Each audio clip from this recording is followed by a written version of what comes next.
All right, so this is going to be the last example that we do. So we have a cylindrical can, meaning it's in the shape of a cylinder, so it's like a barrel. It is to be made to hold 1 liter, also 1,000 cubic centimeters. So we're going to actually just use this instead of the 1 liter. So we have a barrel, a cylindrical can. It's going to hold 1,000 cubic centimeters of oil. And we want to find the dimensions that will minimize the cost of the metal to manufacture the can. Okay, so we have a cylindrical can. That's important. It's going to hold 1 liter or 1,000 cubic centimeters of oil. And we want to find the dimensions. So again, we're trying to find dimensions that will minimize. So the last two were maximization problems. This is a minimization. And we're trying to minimize the cost, actually. So this is important to include. Minimize the cost of the metal to manufacture the can. Okay, so let's think about it. What are you actually making? If you have a barrel, do you have to make material for the inside? No, you want the inside to be empty, right? So you can put the oil in it. So all we are really making in the can, if we think about the barrel, is we're making the top of the can, the bottom of the can, and the walls of the can. So top, bottom, and then the walls. So if you think about this for a few seconds, what quantity are we really trying to minimize? Well, it's going to be the surface area, right? Because the surface area captures all of this. It tells you the top, bottom, the area of the top and the bottom, and the area of the wall. So the idea is to minimize surface area.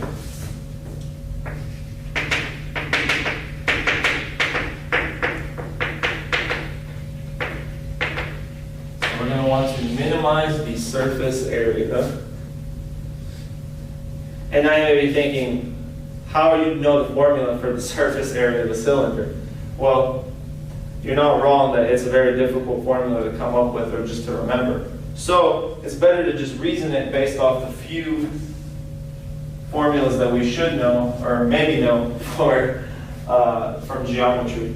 So if you think about it, the two areas that we're going to care about first, let's just say, are the area that come from the top and bottom of the can. And each of these are circles, right? So we have, at the top and the bottom, we have circles of radius r, right? So arbitrarily, these guys have some radius r. So arbitrary radius r. So what is the area of this thing? The area of this is pi r squared, okay? So we have a pi r squared at the top and a pi r squared at the bottom. Now, if you think about this in one dimension, it may help. So if you take a circle and it has circumference c. So the circumference of the circle is this entire length around it. And say you cut it at this point right there, and then you unravel the circle. So if you unravel,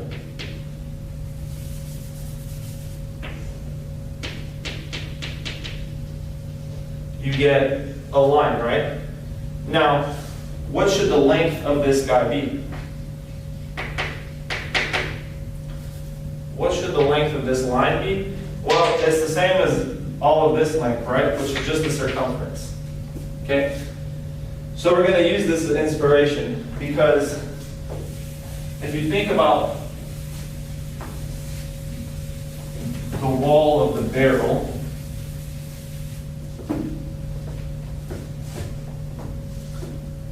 it's like this. So these guys aren't there anymore. So the wall is coming from here. And then this little part is the top and bottom. If you take like a knife and cut this, and then you unravel all of it. So if you unravel this, what would you get? It would just be the two-dimensional analog of this, right? So if you had more depth to this, if you had a cylinder and then you cut it, instead of just a line, you would get a rectangle. So this would unravel into a rectangle. Now, the length up here, maybe I should put this in a color code these just to help see this better. The length up here will be the same as the, sorry, the camera died again. So yes, the length here is the same as the length here. So the circumference of this circle will be this exact length. And what is the formula for the circumference of a circle of radius r is 2 pi r, okay?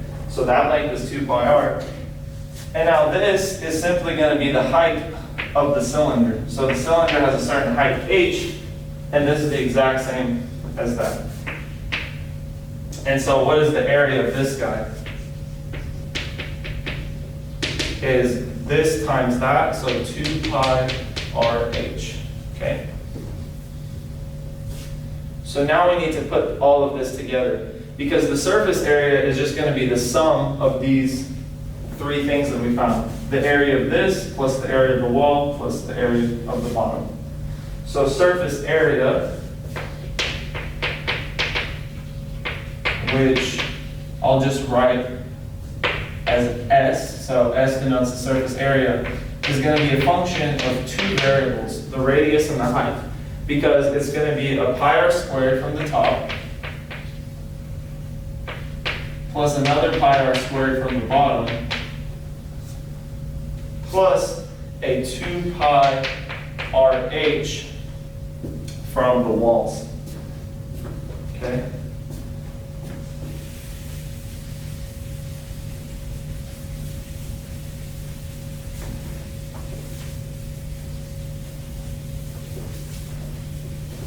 So, let me recopy this real quick, but before I recopy it, I'll make a simplification. Is this pi r squared plus pi r squared is a 2 pi r squared, right? You're just adding like terms.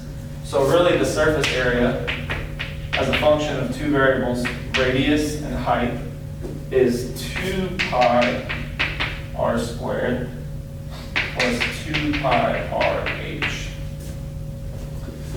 Beautiful. Okay, and so this is the hardest part of these problems, the optimization problems, is coming up with the formulas and figuring out how to turn them into just a function of one variable. After that, you just do calculus like you're used to. So we need to figure out how to make this guy a function of just one variable, radius or height. And this is where the fact that we can hold, the barrel holds 1,000 cubic centimeters comes in. Because this is going to pertain to the volume of the cylinder, right?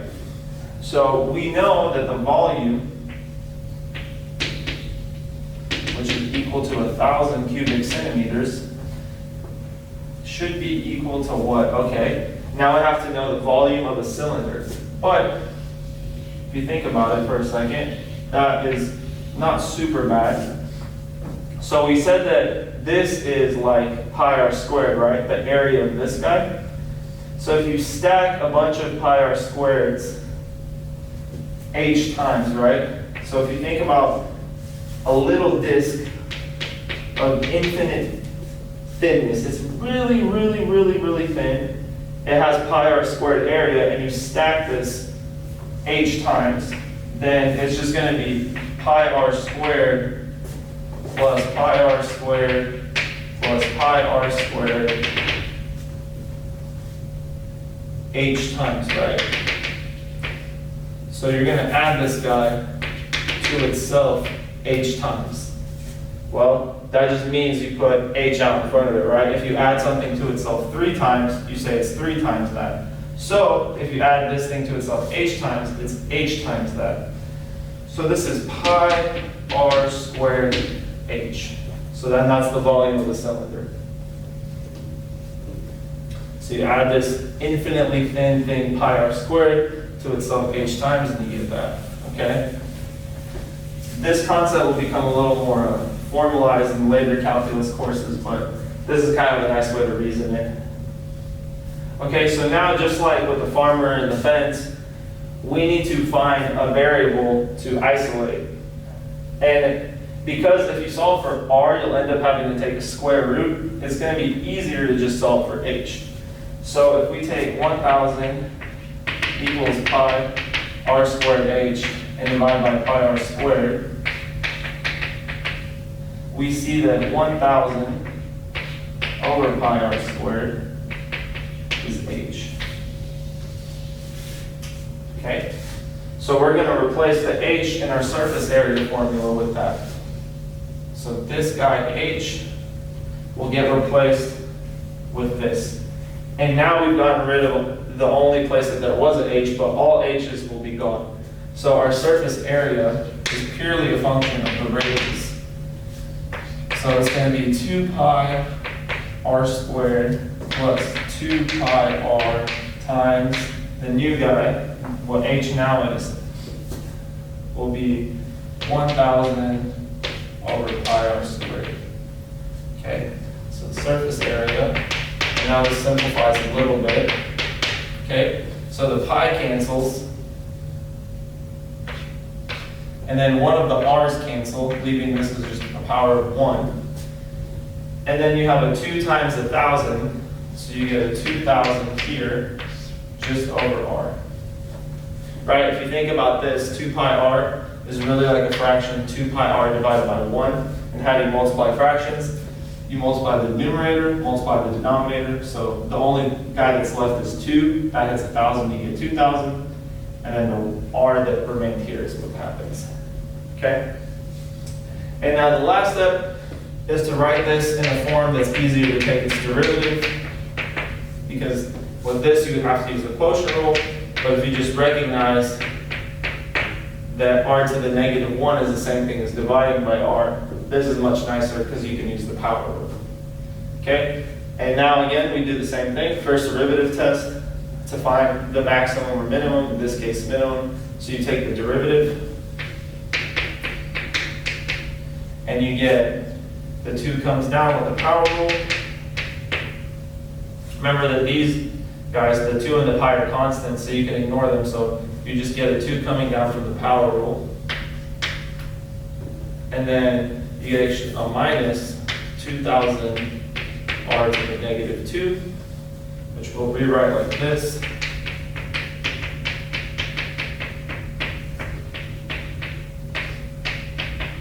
Okay, over r squared. And the reason we want to do this is, remember, it's easiest to find the critical numbers when there is some kind of fraction by having a common denominator and just having a derivative being purely a fraction. If it's not, it's a lot more tricky to find all the critical numbers.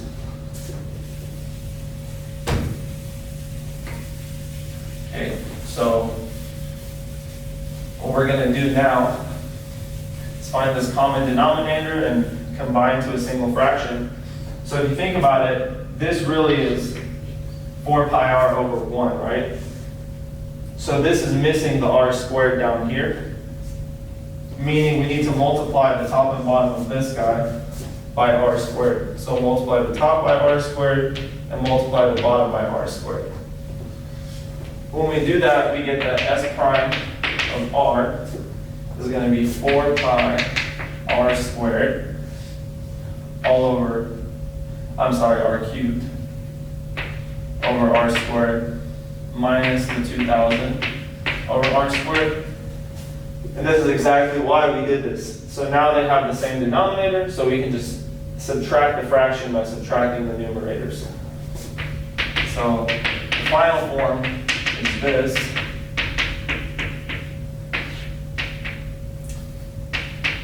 Okay, and now this is our derivative.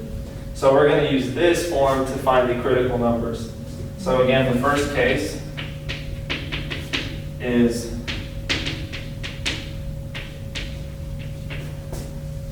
where the function's derivative does not exist.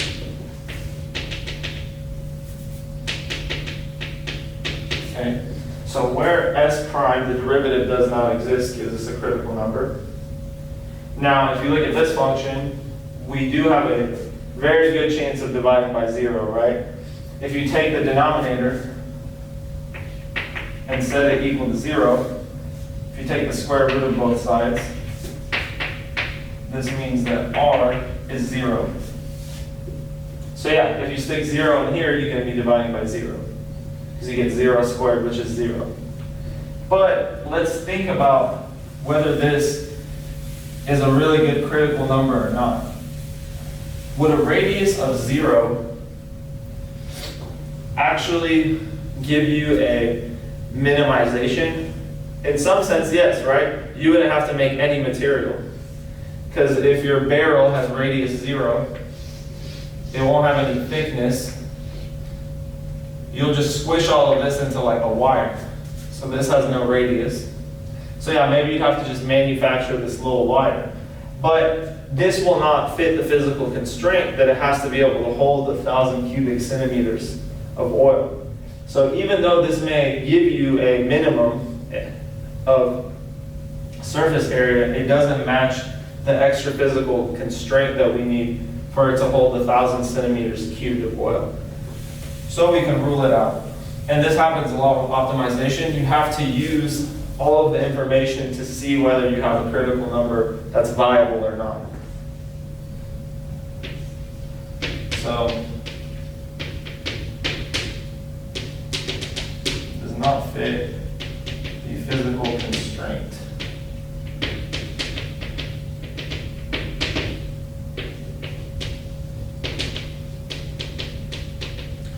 So we just ignore it. Okay? So r equals 0 doesn't fit our physical constraint, so we can ignore it. And so the only other critical number, or possible critical numbers, come from where s prime is equal to 0. Okay, so if we set the guy equal to 0, s prime, we get this.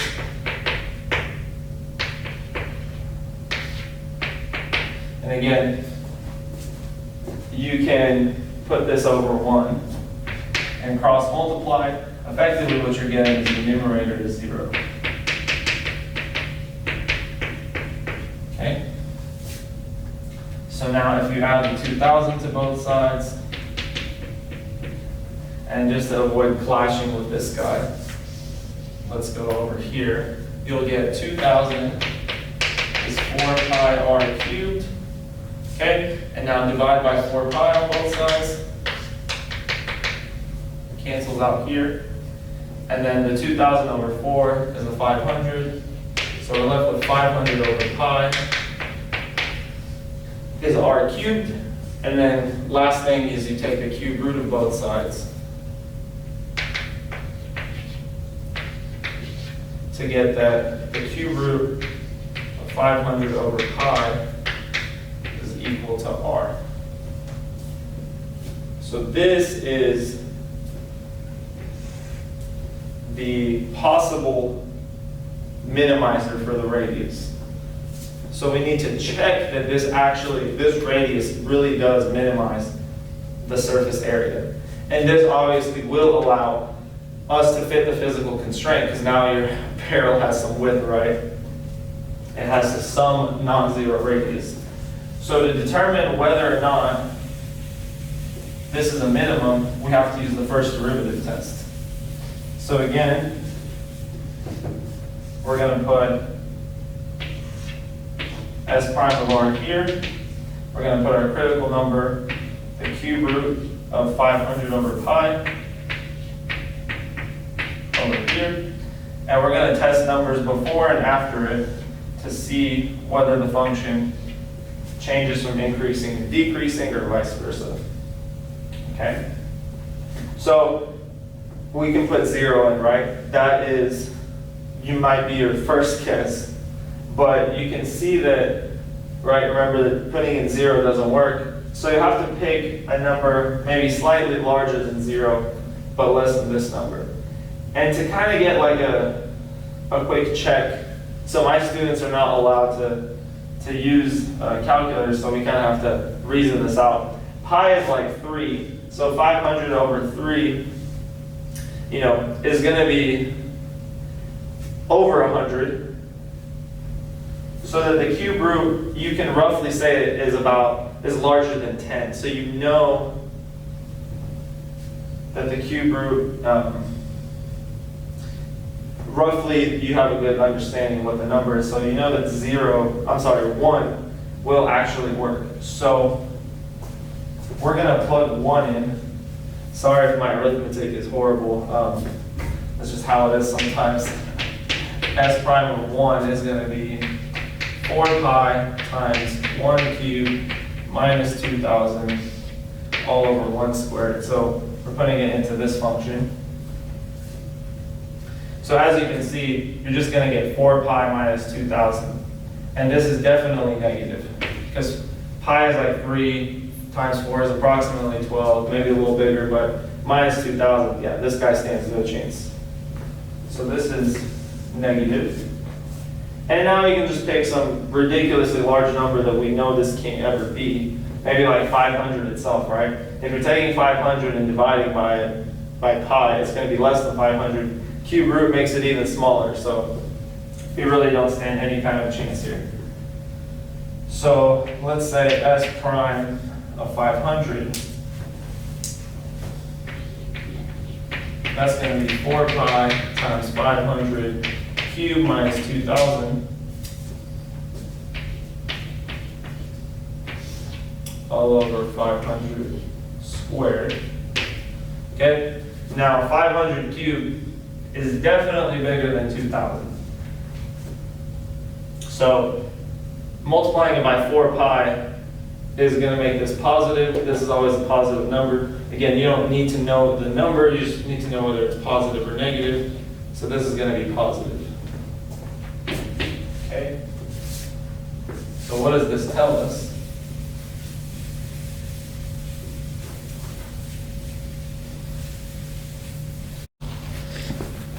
Okay, so now that we know that this is negative, we know that the function was decreasing before this number, and then increasing after it. And this only happened one time. So you know that this is a global minimizer.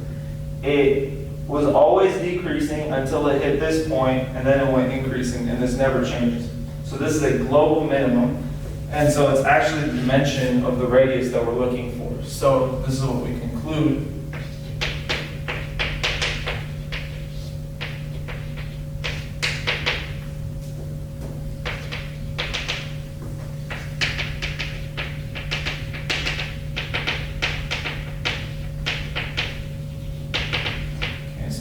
Minimizing radius. Remember that we were interested in the dimensions. So this is one dimension, the radius. And what is the other dimension? Well, it was height, right? Remember that we found that because the volume is 1,000 cubic centimeters and the volume of any cylinder is this, we found that when you divide by pi r squared, we found that the height is equal to this. And so we can get the height by the minimizing height by just plugging in for this radius value that we have now. So h equals 1,000 over pi times the cube root, this guy squared. And then another way of rewriting this is 1,000 over pi times this guy. So we're taking the cube root, that goes in the denominator, and you're squaring it, that goes in the numerator. So we get this. Yes, this simplifies a little bit if you want, but at this point it's fine. So this many centimeters is the minimizing height. Okay?